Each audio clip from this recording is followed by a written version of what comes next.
Watch the mouth of any big open pit mine and you will see the same color everywhere. Yellow. Giant haul trucks the size of houses, grinding up the ramp under a hot sky, and almost every one of them wears the same badge. Caterpillar. On the surface, out in the daylight, the American giant is still the undisputed king of the dirt. Now follow one of those loads in the other direction. Down, off the bright bench, into a tunnel barely wider than the machine itself, down a spiraling ramp that drops kilometer after kilometer into solid rock. Watch what happens to the color as you go. The yellow thins out, it fades, and by the time you reach the working face, deep in the hard rock where the real metal actually lives, the American giant has almost completely vanished. Somewhere on that ramp, the most powerful name in mining quietly loses its grip. And the machines that take over down there answer to a different country, a small, cold one near the top of the map, Sweden.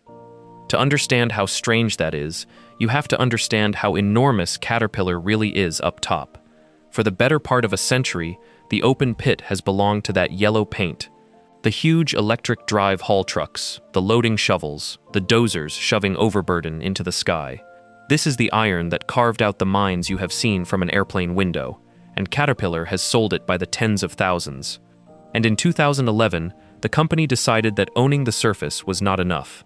It wrote one of the biggest checks in its history, close to $9 billion, to swallow an American mining icon called Bucyrus. Overnight, Caterpillar owned draglines, shovels, and a whole catalog of underground machines as well. The plan was simple, and it was gigantic. Own mining, all of it. Top to bottom, surface to shaft. But the surface and the underground are not the same business wearing different hats. They are two different worlds, with two different kinds of engineering, and the border between them runs right at the portal, the dark mouth where the tunnel swallows the daylight. Above that line, Caterpillar was untouchable. Below it, the fight was already lost, and the winners had a 100-year head start. Because down in the hard rock, mining is not really about hauling at all. It is about drilling. Everything underground begins with a hole. You drill a precise pattern of holes into a solid rock face. With a machine called a jumbo, you pack those holes with explosive, and you blast. Then a low, flat, impossibly tough loader, called a load haul dump, noses into the rubble, scoops up the broken ore, and carries it away. Behind it comes a bolter, stitching long steel bolts into the roof so the mountain does not come down on the crew. Drill, blast, muck, bolt, haul. Then you do it all again, a few meters deeper, forever. Every one of those steps is a specialist machine, built to work in the dark, in the wet, in a space the size of a hallway. And the companies that mastered those machines were not American. They were Swedish, and they were drilling rock before Caterpillar even existed. Sandvik began as a steel mill in a Swedish town called Sandviken back in 1862. Before the American company was even a name on a door, Sandvik was already making drill steel for boring into stone. Its great rival grew out of a firm called Atlas, founded in Stockholm in 1873, the company that would become Atlas Copco and later spin off its mining arm as Epiroc.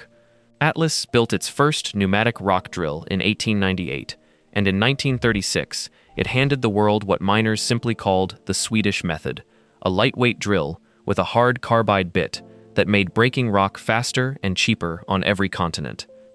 Sit with that for a second.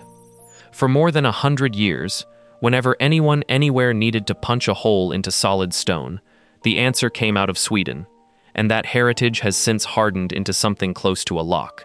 Add up every underground loader working in every mine on the planet, and nearly 9 in 10 of them come from just 3 companies. 2 of those 3 are Sandvik and Epiroc, sitting right on top of the pile. The third is Caterpillar, hanging on near the bottom of a table it once fully intended to lead. If you have ever run a jumbo or a loader down in that dark, do me a favor and drop the name on the door in the comments, because I would bet real money it is not the yellow one. And stay with me here, because the strangest part of this whole story is not that Sweden won underground. It is how quietly Caterpillar agreed to let it happen. Here is where it turns.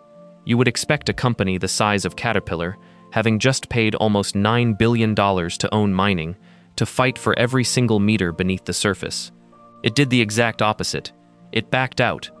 Start with coal and the soft rock underground, the long, low seams where machines called continuous miners and long-wall shearers claw at the face. Caterpillar had inherited a genuine business there from Bucyrus, and then, piece by piece, it simply let it go.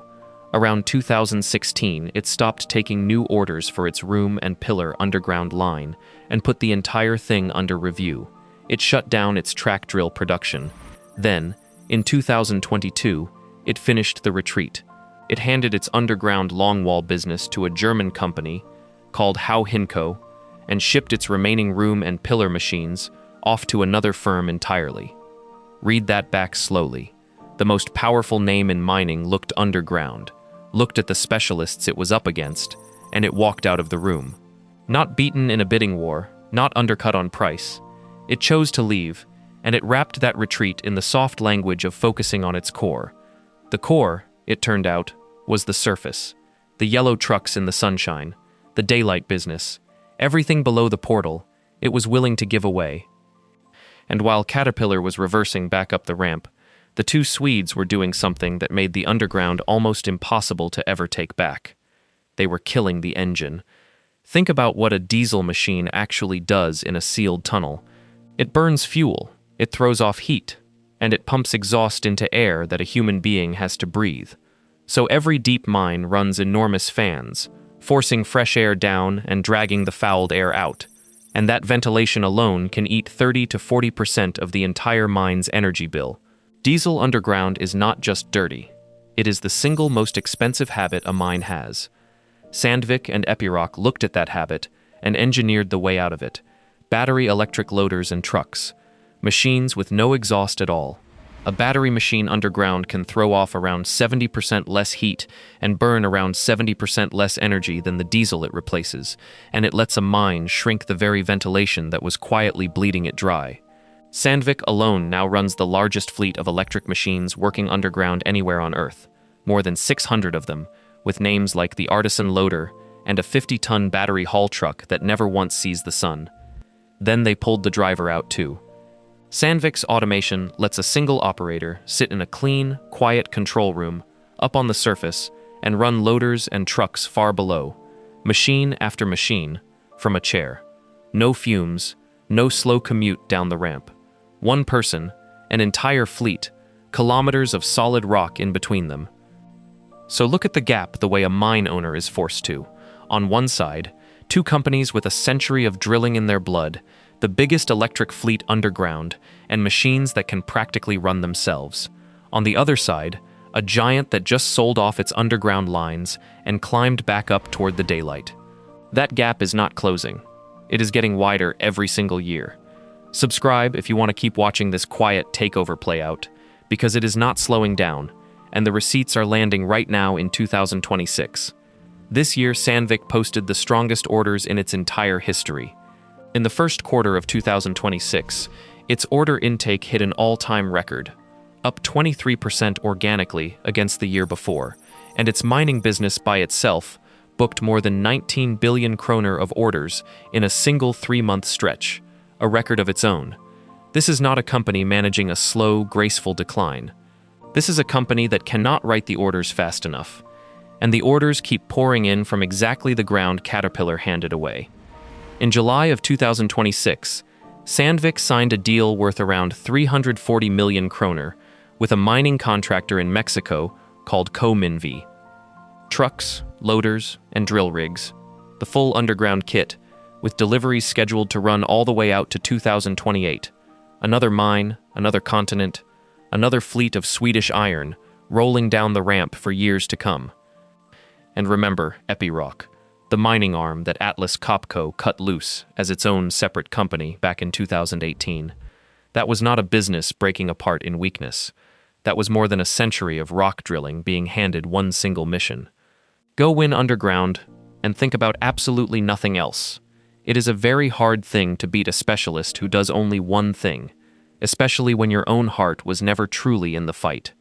So the next time you see that famous yellow, notice exactly where it is standing. It is up top, in the open pit, in the sun, and there it still rules. Nobody is taking the surface away from Caterpillar. But watch the portal. Watch that dark mouth in the hillside, where the ramp begins its long turn down into the rock. The yellow paint rolls right up to the edge of it, and then it stops. Because everything past that line, all the copper and the gold and the nickel that the entire modern world is now digging deeper and harder to reach, is being cut out of the earth by machines that were dreamed up in a small, cold country near the top of the map. Down there, in the dark, where the real future of mining actually lives, the most powerful name in the industry is not American at all. It is Swedish, and it always was.